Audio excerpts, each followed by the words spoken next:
How many times do I have to come right here and talk about these anti-gun bills that continually get pushed through? Last week, H.R. 8, H.R. 1112. Made it through the House, on its way to the Senate. Very, very anti-gun bills. It's essentially a bastardization of the whole background check process under the guise of making things safer and saving people, although there's no data to support that. In fact, there's just the opposite. There's data to support that. It doesn't work anyway. The things that they're proposing has nothing to do with criminals. It simply criminalizes what we do as honest, law-abiding citizens. Now we've got another one, H.R. 1263. This one here is going to be one of those ones that many of you guys out there, and hopefully not as many as I hope it's not that many, will say that will never pass. How many times have you sat with your pro-gun buddies and you've talked about a bill like H.R. 8, like H.R. 1112, and somebody has said that's never going to pass. Then it passes the House, and everybody goes, well, that'll never pass the Senate because the Republicans are in there. And then when it passes the Senate, they're going to go, oh, Donald Trump will never sign that. How many times do we find ourselves doing that? How many times do we have this false hope out there that somehow or another someone else is going to save us? We do it all too often, guys.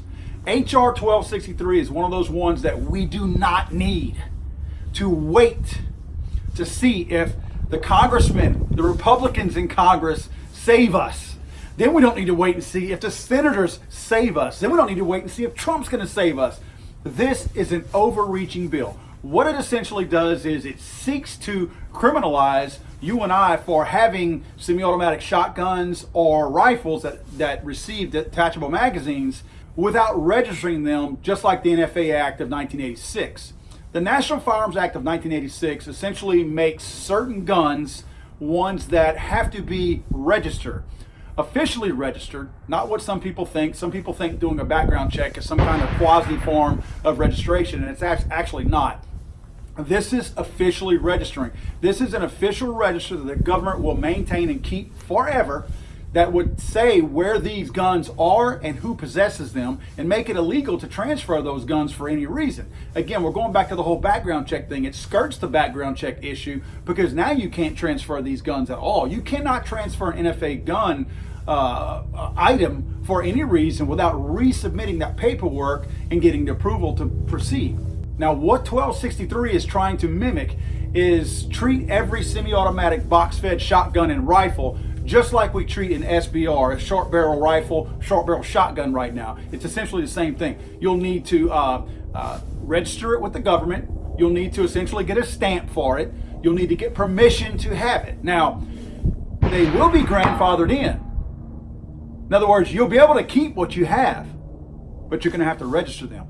So every gun you have that is a rifle or a shotgun that accepts a detachable magazine, oh, and an M1 Garand too, I might add, that also applies based on their terminology written in the bill that tells you how these things accept their ammunition into the feeding devices. All of those will have to have an accompanying tax step. You talk about a way to tax the American public, the law-abiding American public that are gun owners. This is the way to do it. With how many out there? Let's say AR-15s, for instance. Most of your AR-15s, for those of you who live in free states, accept detachable magazines. There's 8 or 10 million that we're guessing are out there. You're going to apply a $200 tax stamp to that, right? You know what you're essentially doing? I go back and I say this on every single one of my videos when it comes to gun control. Poor people are the ones that take the biggest hit because one of two things will happen to poor people. They will become poorer because now they have to let go of $200 per gun that has a detachable magazine, or they decide that they want to feed their family instead of registering the shotgun or the rifle that they already purchased and it's already paid off. They have to decide if they want to register that or feed their family. In many cases, they're going to choose to feed their family, which makes them what? Now it will make them a felon. All these anti-gun laws that are being put forth, every one of them, you can trace back, and they all will more negatively impact poor families than any other family from middle class on up. That's who it's going to affect. 1263 is no different, guys. 1263 has the ability to make people poor really fast or make them felons really fast.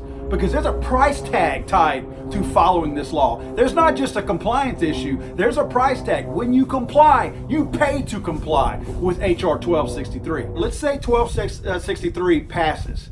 It's the people out there who won't make the phone call to their congressmen or senators out there. You know why? Because it doesn't affect them. Oh, I only have a handgun. I've just got a Glock. So it doesn't affect Glocks. I don't care. I've said it before, don't bump stock me. All the people that didn't care about bump stocks, let it go, didn't complain, now bump stocks are banned. All these people out there who do not own a semi-automatic rifle or shotgun that accepts detachable magazines, but they have handguns and they call themselves pro-gun people, if you sit back and say, not my problem, this law doesn't affect me. This law does affect you because it's a stepping stone to the next step, which is your semi-automatic handgun. Guys, as gun owners, we have to unite. We have to quit letting them segment us and divide us into different little subcategories in the gun community. We should all be fighting for the same thing. There's nothing out there that we should turn our backs on and say, not my problem. If it's tied to the Second Amendment in any kind of way, it's your problem. It's my problem. I don't know about you, but this place is not for me. Contact your congressman and let them know that HR 1263 is a bill that should not pass. Tell them why. Tell them how much of an overreach it is. Tell them how it's going to impact your family and how it's just a reach and a tax grab by the federal government to take your money and or put you in jail and take your firearms from you. Let them know. Call them today. Email them today. Reach out to your congressman today. Let them know HR 1263 needs to be shelved and never see the light of day.